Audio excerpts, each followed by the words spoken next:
Hi guys, welcome back to my channel. It's your girl Christina with Cuddles by Christina. And happy Tuesday, everyone. You may have noticed in my last video yesterday, if you watched, I was looking a little different. So I haven't quite been myself. I'm still, I'm still trying to, get back to my old self, which is why I am staying off camera. But last night was really fun, that video. If you haven't watched already, thank you for all your fun comments so far. But today is Toddler Tuesday, and I'm actually getting it done on a Tuesday. Now, Toddler Tuesday is something you can do, for the whole week. It is more of a, week tag. You don't have to do it on a Tuesday, but, it's always fun to do it on the actual day. And I loved this week's theme. So Toddler Tuesday is hosted by 4 wonderful ladies in the community. It is hosted by Sina over at Sina's Dolls, Leisha over at Binkies and Blankies Nursery, Renee over at Renee's Reborns, and Mandy over at Mandy's Cuddlebug Nursery. And Mandy is finally back in action. She was taking a bit of a break for a while she was dealing with some stuff, and we're just so glad to have her back. Mandy, I'm glad you're feeling better and things are settling down. We missed you. So this week was Mandy's turn to pick a theme, and it was dinosaurs and uncovering some good summer reads. And I am such a huge bookworm. You guys, reading is my other top hobby after the babies.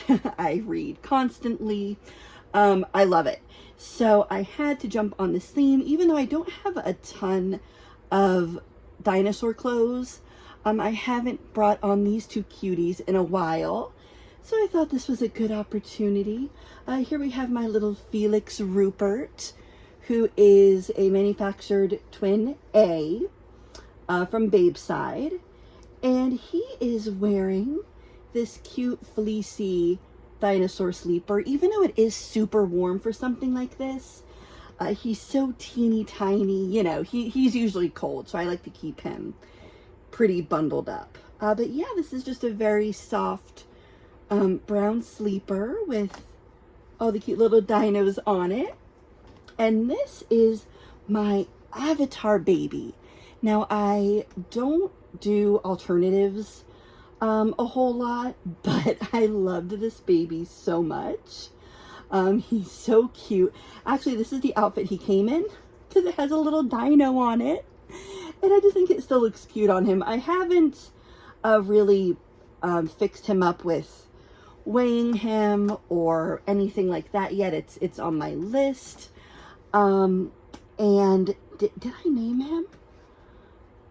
Oh my gosh, I'm totally blanking. I love the Avatar movies, and I named him after the sun in the second Avatar, The Way of Water. And I'm totally blanking. That happens when you have over 50 dolls. But anyway, my poor sweet baby. He needs a name. Mama's sorry. But look at his cute hair. Like that you can style. Oh my gosh, his little mohawk is too cute. So he is wearing a cute little dinosaur in his t-shirt. And, well, there's some other animals down here. I don't think it's just, is it just dinosaurs? Oh no, there's like alligators and giraffes. So all kinds of fun things on his shirt. So yeah, I'll have to work on getting some more dinosaur clothes. But anyway, so the babies, unfortunately, don't have any books at the moment. Between clothes and accessories and hair stuff and the babies themselves, I do not really have a baby library at the moment, but I do have a huge book collection. So these little guys unfortunately couldn't stay up for a bedtime story, but that's okay because these are not kids' books, so I'm going to share some of mine in case some of you need some summer reading suggestions. Okay, so this is the last book I read, The Names by Florence Knapp. And oh my gosh, you guys, this was a book of the month book. And if you have not heard of or used book of the month, I highly recommend it. You get to choose from a bunch of different titles every month.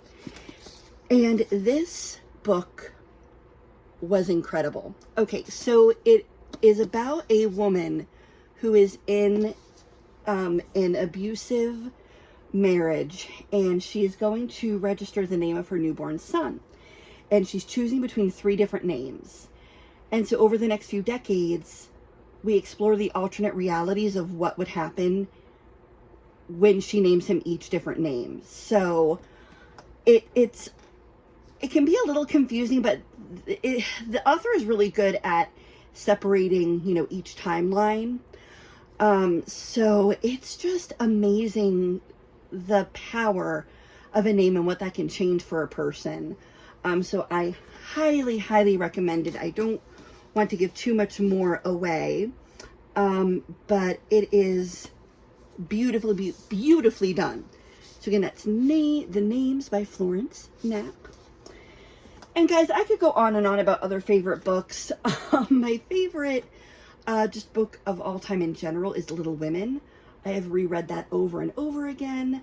When I was a kid, I was obsessed with the Animorph books.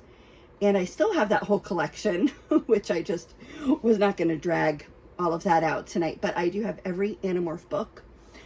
And my other favorite book I have to bring on, of course, is Twilight. Yes, I am a twihard now and always. This was the first copy I got of Twilight. This was actually from my sister. She read it originally, hated it. She said, this book is awful. My sister will love it. So she gave it to me, and I just fell in love. I can read these over and over again. I love the movies. I love the soundtracks. Oh my gosh. I am just forever a twihard. I am dying to go to Forks.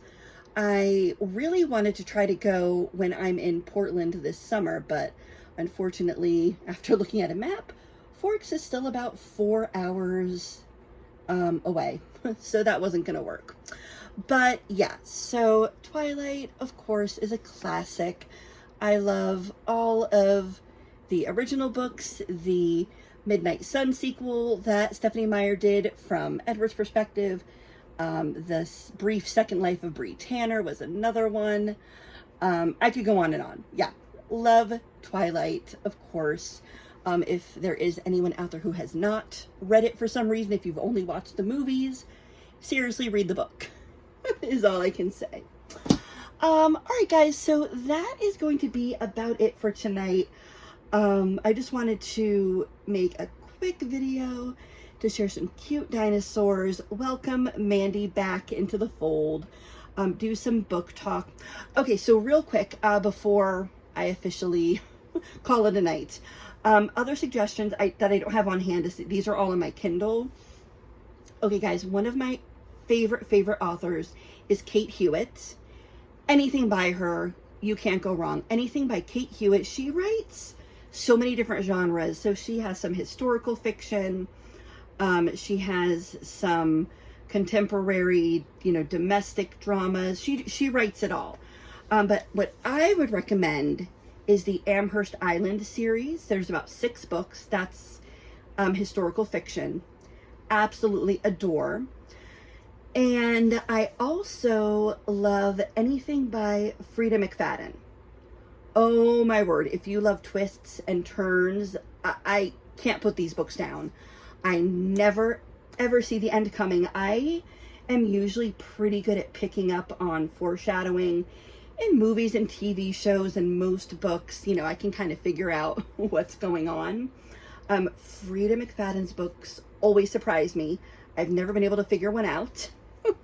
And I absolutely recommend anything by her. And even though not all of her books are my favorite, You know, they can be a bit hit and miss, but they're still great. I also love Colleen Hoover. If you haven't read Colleen Hoover, the book Verity, whew, that was an intense read. I will just put a trigger warning if you do ever decide to pick up that book. Be prepared. I had to put it down several times because I was sobbing too hard and needed a moment. It is very graphic. It is very emotional, without really giving anything away. But they are making a movie version, I believe. So that'll be interesting how that translates to the screen. So yeah, so those are some of my other favorite books. Again, I could go on and on and on because I love reading so much. But yeah, I'm looking forward to everyone else's videos to get some other book ideas because I always need book recommendations. All right, guys, I hope you enjoyed seeing these two little ones. I hope everyone has a great rest of their evening or day, rest of your week, whenever you're watching this. And I will see you guys very soon. Love you guys. See you next time. Bye.